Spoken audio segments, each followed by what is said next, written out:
Austin, are you ready to rumble? Nope. I don't know how he says that. I never could get that right. It just like my voice squeaks and goes high. It's like I'm a teenager that can't control his voice. Okay, so Anybody who's heard you sing knows you can't control your voice. we're going to talk about me singing later. We got big surprises coming up towards the end of the hour today. Actually, we're not going to be an hour. At the end of our R&R today. But we do have lots to talk about. First of all, blood, sweat, and tears. I mean, this is the key element of our retrospective today. And usually we do review. Maybe we're starting with retrospective. Well, we'll split it. We'll retrospect, review, then retrospect some more. Blood, sweat, and tears, Austin. Tell me about the blood, sweat, and tears you experienced during our past sprint. Well, over the course of our past sprint, we've had a couple of, not disagreements, but directions that we would go down differently. And so we've had to reconcile those. That's kind of where the blood comes in. Yeah, there has been a lot of tension between the two of us over the past week. He might have bloodied my nose in the battle to prove that he was right. You can see the boxing gloves behind his head. Those are there just to resolve such disputes. But it's good. The blood really is good. It represents the collaboration. And we set one of our goals last week to have more collaboration, and we did, and I think it worked out in good ways. So the blood is all about the pull and the argument and the constructive collaboration that happens when you work together. Yep. Now, as for sweat, it took a lot of effort this week, a lot of hours put in to get back on track, because you remember last week we were behind track. Stay tuned to find out if we are on track this week. That'll be excited. As for tears, Austin, tell us about the tears. What are tears representative of? Tears are representative of continual accountability and the failures that we've had throughout the week. I can say I failed a couple times. I don't know. Do you think you failed anywhere? Perfect. I never fail. Yeah, I'm sure I failed.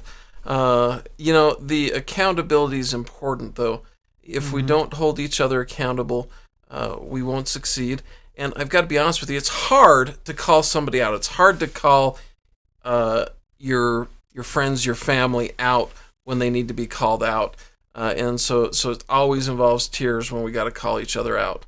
But we've held each other accountable, and it's paid off. So actually, I keep foreshadowing the ending. I need to stop that. Next time, we need to have all the retrospective at the end. Okay. I think we can stop with the retrospective for now. We should move on to sprint review. What do you think? Sounds like a plan to me. Okay. I think you're up first, and why don't we have you talk about this? This is our ideal customer avatar sheet prototype. And let's stop for a second and discuss why this is important. When you're building a business, you want to know who your audience is. You want to understand them and be able to picture them in your mind. And so that's what you're attempting to achieve with your ideal customer avatar sheet. You're attempting to see who they are and bring that into your brain. Do you have any comments on that, Pops? Yeah, I was just thinking, I don't know if this is the right time to mention this, but I was just thinking that this ideal avatar sheet that we've created is really focused on people who are new. You're entering a market. You've got some ideas who your ideal customer might be, but you're not certain. And this is designed, a framework to help us find out and work out over time as we experiment who the details are about who we support. Okay, so let's start and hop into explaining what this avatar sheet is. First off, in the top right, you got the ideal avatar name, and you might be like, why do I need to know their name? But you want to think and associate with the name. If you look at acronyms and such, you tend to add names or something of the sort. I think it also makes it a lot easier to have a conversation. When I can say, hey, Austin, I think that Mr. I don't want to get away too far. I think Papa Smurf has this to say, right? It's easier when we've got a name to reference them by instead of saying, hey, you remember the guy that's 35 to 45 and he's married and he's got 3 kids and he's got a kid-in-law and no grandkids. You remember that guy? Let's talk about him. So it's a lot easier to know who you're talking about when you got a name associated with them. Definitely is. On our top right, we got our age or some basic demographics to kind of flush out who they are. How do I explain it? What their status is in life, kind of, I'd say. Underneath those, we have our must have, should have, could have, and won't have. Or there's no haves on them because we removed it. But those are things that we see them needing when they are coming into our business. Underneath there, we have our 5 whys. Now you might ask, that's weird, why do you have 5 of them? When you are trying to figure out what they want, you want to really dig in deep, and that's the idea of the 5 whys. You're taking and you're asking, okay, they want this. Well, why do they want this? Okay, they want it because they are hungry. Okay, well, why are they hungry? They haven't eaten for 3 days. Well, why haven't they eaten for 3 days? Because they got lost while backpacking. So on and so forth. You want to take it and you want to break it down so you really understand why they want something. Speaking of getting lost backpacking, this weekend I'm going to get lost backpacking 3,000 feet up the hill behind our house. That sounds exciting. Austin, I hope you'll bring me food before 3 days expires and I get really, really hungry. I don't know about that. I think I'm hunting for something during those days. And that thing that you're kind of searching towards is your aspirational identity. That's what they are trying to become. This could be, for example, a CEO, or it could be they want to be an explorer. It could be anything that they're aspiring to be. And finally, we got some examples. So what people exemplify this to us? Okay, Austin. That feels pretty vague, I'm sure, to our audience. Maybe we should give an example. What do you think? Well, I think we have 2 examples prepped, so how about we give one of those? Okay, I'll jump in. I have an example ready here. Our first ideal avatar is Handyman Smurf. Is it Handy or Handyman? I thought it was Handyman Smurf. It's Handy. Oh, okay, just Handy. I liked Handyman. So our first example is Handy Smurf. Now, Handy Smurf, he's an old guy, kind of like me, 40 to 55 years old. He's married. He's got 4 to 6 kids that keep him busy. Most of those kids are maturing, if not matured. He might even have some kid-in-laws and maybe some grandkids. Although I'm glad that I don't have any just yet. They can come in a little bit, but it's not quite. I'm not ready to be that old yet. He's a little delusional. He is that old. Yeah. And if you think about Handy Smurf, if you remember the Smurfs, he was kind of a jack of all trades. He knew how to fix things. He knew how to take care of things. And he was service-oriented. A good guy, an everyman. And so Handy Smurf represents our first ideal customer. And to be a good fit for us, they must have a small business. They must have a growth mindset, not just about growing the business in terms of revenue and income and profits and dollars, but also in terms of growing professionally and in other ways in their lives. They need to designate a marketing champion. They must designate a marketing champion for us to work with. And the reason that they're going to come to work with us is because their growth is slow, stagnant, or plateaued, and they want to push it uphill. Finally, they've got to be collaborative and responsive. because there's nothing as hard as trying to get people to respond to you. I guess I forgot one. They got to speak English too, because no hablo español, no parle francés. I can't even say I don't speak any other languages. So they got to speak English, and those are the musts. Now, what should Handy Smurf characteristics should he have? Well, the business he runs should be family owned or operated, and he should be striving for self-reliance in his business. And not just that, but self-reliance within the family business. The business should be a service or content-based business. It should be brandable. They should be active in their community or their industry and passionate about the people they serve. They should be thriving. Their finances and their life should be in order, and the business is ideally profitable. They should be thinking strategically and have an attitude of mentoring and teaching. So those are the should-haves. Now, the could-haves, this is what really goes beyond the basics and says, hey, this client is a perfect match for you. They need to be patient with the process of growing a business and marketing and all of these types of things, knowing that it's a long-term investment. We hope they're referenceable so that we can use them to help grow our own business. I know that sounds kind of selfish, but you got to balance selfish and greed, right? Selfishness with givingness, I don't know. Charity, yeah, there we go. Once in a while. Ideally, they've bootstrapped their business, and they're creative, they're makers. They own a business, not a job.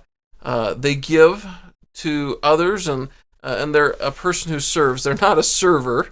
They don't work in a restaurant to pay it forward. They serve to pay it forward. Their business is established. It's local. They are adventurous. They're in a time zone that we don't mind coordinating with because we don't want to stay up all hours of the night. And they have faith. Finally, some things they won't have. They're not going to have a morally questionable service or product or actions. They're going to be good and supportable. They're not going to be affiliated with a big, huge company. And they're not going to be selling physical products. They're going to be focused again on that service and content. So again, this is Handy Smurf we're talking about. And Austin has something to say about Handy Smurf, apparently. So go ahead, Austin. Do you want to press that the button? one right there. I can press a button. Now, I just want to note very quickly, that probably sounds like a lot. If it sounds like a lot to you, say so in the comments. And the reality is it is. That took us, 3 to 4 days? A lifetime, it feels like. Lots of blood and sweat.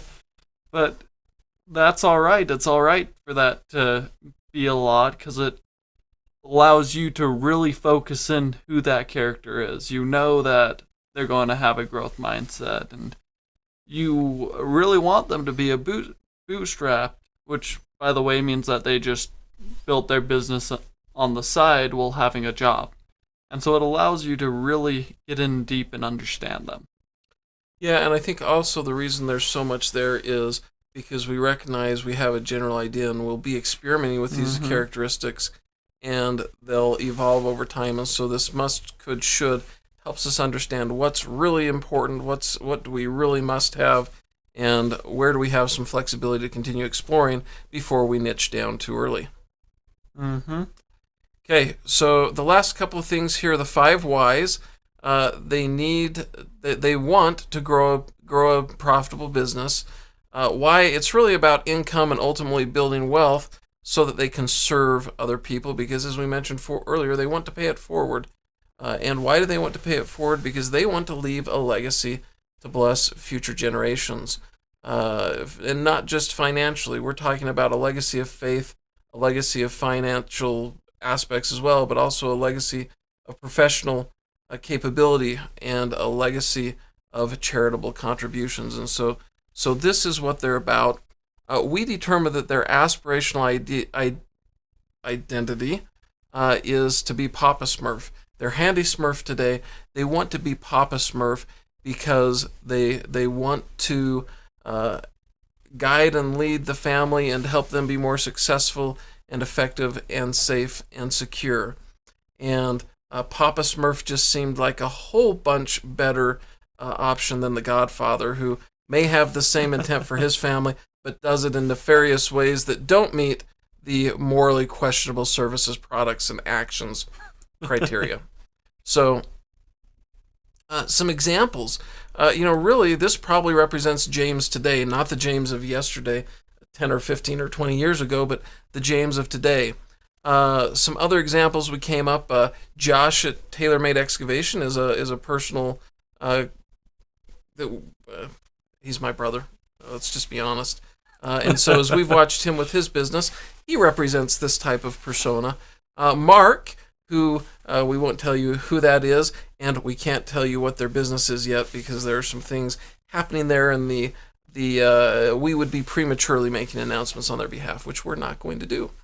And even Dave over at Ramsey Solutions has kind of gone through this same journey. In fact, he even has a book, I think, about the legacy journey, is one of his books. And so these were examples of individuals that we thought of that meet this prototype. They are handy Smurf and on the journey to become Papa Smurf.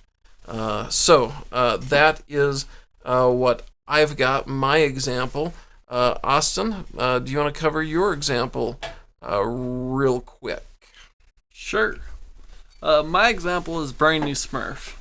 Now, to separate a little bit, when we look at Handy Smurf, he really is more focused about everybody. But Brainy Smurf, he's got a more inward focus, although he doesn't 100% focus inwards. It is mostly for him focusing on himself, not about everybody as a whole. I like the way you keep pointing at yourself and basically accusing yourself of being a selfish person. I like it. That's nice. I think he just called me selfish. I think I actually called you a shellfish, but that was totally by accident. Yes, selfish was the intent. And Brainy Smurf's between 20 and 30 years of age. He is a male, and he is not married, which means he does not have any kids, kids-in-laws, or grandkids. He must have a side hustle going on. He must be have a growth mindset. Be teachable.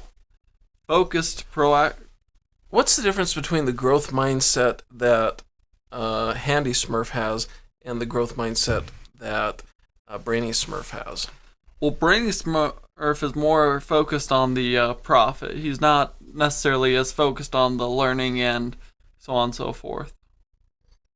Anyway, focused, proactive, and the hustle. He must be collaborative and responsive, and he must be bootstrapping his business. He should be the sole proprietor, which means he owns the business by himself. It's his. Content-based, brandable, passionate about topic, which is a geek/nerd. Hey, Austin, what is a geek? I'm glad you asked. A geek is a person who bites the head off of chickens. I really wish I had a chicken right now. Yeah, just like a candy one. I mean, that I wouldn't bite the head off of a real chicken, but maybe a candy chicken. That could make me a geek. I'm questioning his sanity right now, guys. Can you get me out of this room, please? He must be tactical. Or he should be a tactical, a teacher, a founder, career-focused, and a creator/maker.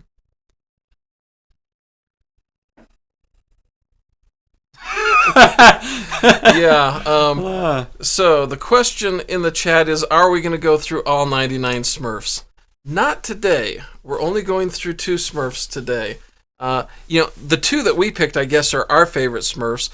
Who are your favorite Smurfs? Throw those in the chat, and we'll see if we can work them into future discussions. But only 2 today because we don't have time for 99.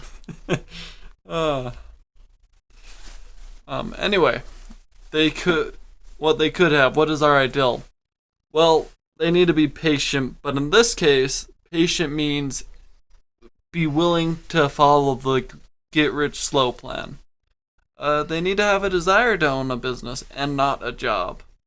They need to be adventurous. They need to have time zone. Desire prestige. These are coulds, not needs. Yep. They could. Yep. Strive for financial freedom. Striving for. Active in the community of interest / industry. Referenceable. Wants to change the world.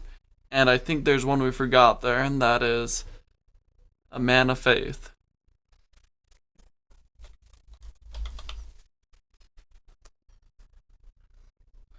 So won'ts. His business is not a money pit. He's not focused on getting rich quick. He's not arrogant. And he probably doesn't have any questionable business practices.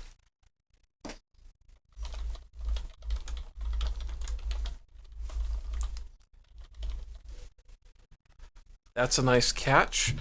Should have caught that earlier. Yeah, Okay. we should have. Okay, we're in the home stretch. But before we finish off with Mr. Which Smurf are we talking about? Brainy Smurf. Brainy. Before we finish talking about Brainy Smurf, we understand that Hefty Smurf, Vanity Smurf, and Vexy are your favorites.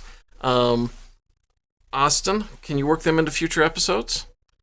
I mean, I'll have to remember the names, but I think we could. It's in the chat. You won't forget. I think I relate well with Hefty, Vanity, Smurf. and Vexy. I think I relate better with Hefty than you do. Okay, take us home.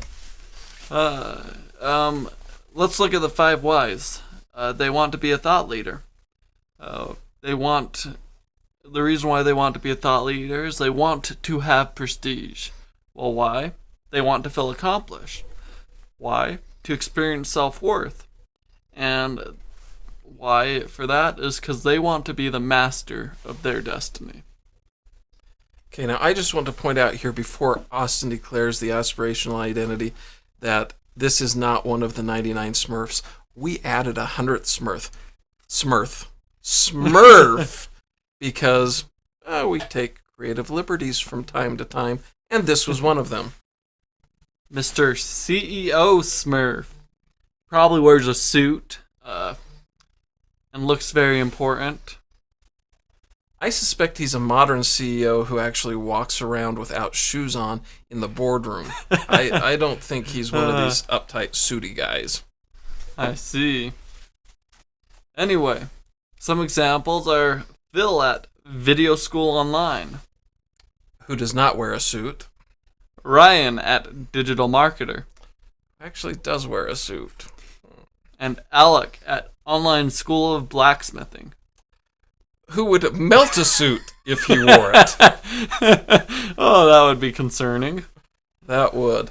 Okay, anything you want to wrap up and say about, I guess, ideal customer avatars, sheets, templates, any of these Smurfs we've been talking about, any of that stuff? One thing that I would like to note about it is this is the basics of the character sheet. As we continue delving deeper, we'll start adding more and more a couple of more sheets to help us flesh out more of the character. Okay, awesome. Good stuff. We're getting close to running out of time, so we're not going to go through details on this next part, but I do want to share that we achieved one of our long-standing objectives of getting all of the details down of the breakdown for our tasks and getting those scheduled out. You can see that if things keep going, we're going to be working on this for he could have pushed the button and fixed that. We're going to be working on this for like 6, 8, 9 months before we actually get our go-no-go to take this thing fully public. But again, we're letting you witness all the blood, sweat, and tears that go into really formalizing a brand. And, frankly, if we could focus on it 40, 50, 60 hours a week, then we'd get this done quicker. We'd also get it done quicker if we weren't busy building the model and building tools that you and others can use in creating and establishing your own brand. So there's a lot of things that lead to that taking the time it takes. However, it's going to be worth it, I'm sure. So the key thing to note there is that we did get all those things scheduled. So let's just report, Austin, real quickly on where we're at. What did we get done? Well, luckily we got done our whole plan. We finished the mock-up prototype and for the ideal customer character sheet. We also finished narrowing down our groups, although in the effort of narrowing it, we feel like we want to add another one. But we know we shouldn't, so we're going to figure out how to make it work. And we filled out the character sheets that Austin created for us. We figured out what our customer wants, and we determined the aspirational identity of that customer. And before you steal my thunder, we finished decomposing those activities we had into tasks and scheduled and load leveled all of those tasks, as you just saw. So it was a very busy week. We got a lot done. I don't know. I'd love to hear in the chat whether everything we've shared with you sounds accurate or like a whole bunch of hooey. Is that a word? Hooey? That's a word now. Okay. I need to stop looking at you and remember to look forward because it looks funny when you see the side of my head. Even funnier when you see the top of my head, which I won't show you right now. Okay, so coming up next, we got to finish off our retrospective. And this is where we get into the big surprise that we mentioned. We're almost there. Just one thing before we get there. In the chat, you will see a couple of, not in the chat, actually, although I can put it in the chat too, but in the description, you'll see a couple of links. The first one is following up on a commitment we made last time, and that's the Happy Birthday from Sweet Baby James Taylor form. So if you want to get a happy birthday song directly from James Taylor so that you can say, James Taylor, saying happy birthday to you, go on here and let us know what your first name is, when you were born, just the month and day. We don't want the year. That could leave you open to identity theft, and we don't want to steal your identities. We will sing happy birthday to you. Well, James will sing happy birthday to you. Sweet baby James Taylor will sing happy birthday to you so that you can celebrate that he has sung to you. Now, that's He's quite full of himself, isn't he? I'm bragging on the other James Taylor, so I don't think that's exactly being proud of me. Anyway, the other thing now, the big surprise, drum roll please, Austin. Oh, wait, that shakes the camera. Yeah. Drum roll. Actually, why don't you give us a drum roll? Everybody who's watching, we need a drum roll. Drum roll, drum roll, drum roll. Okay, now that you've all got your drum rolls going, here's the big surprise. We think that every kiddo who takes time to watch a cool show like this should be recognized as a VIP and get a wonderful shout out. So, feel free to head over to the kiddo registration form, which has also got a link. Yes, you too can push the buttons, Austin, which also has a link. Let us know your name and your primary contact information, how we can get a hold of you, and then let us know the first names of the children or the nicknames that you want us to use when we call out to them and recognize them. And we will refer to that when we shout out. And basically, what we're going to do is we're going to offer a shout out on all of our scrums to one very important kiddo. And that very important kiddo is going to watch us spin the prize wheel for Vicks. Now, that is not a reference slang term to victims. That is very important kiddo. So we don't have a very important kiddo today because we're just announcing this, but hopefully in our next scrum we will have a very important kiddo to holler out to. Again, let us know parent contact and where you're at. The link is in the form link is in the description. I'll also show it to you on screen.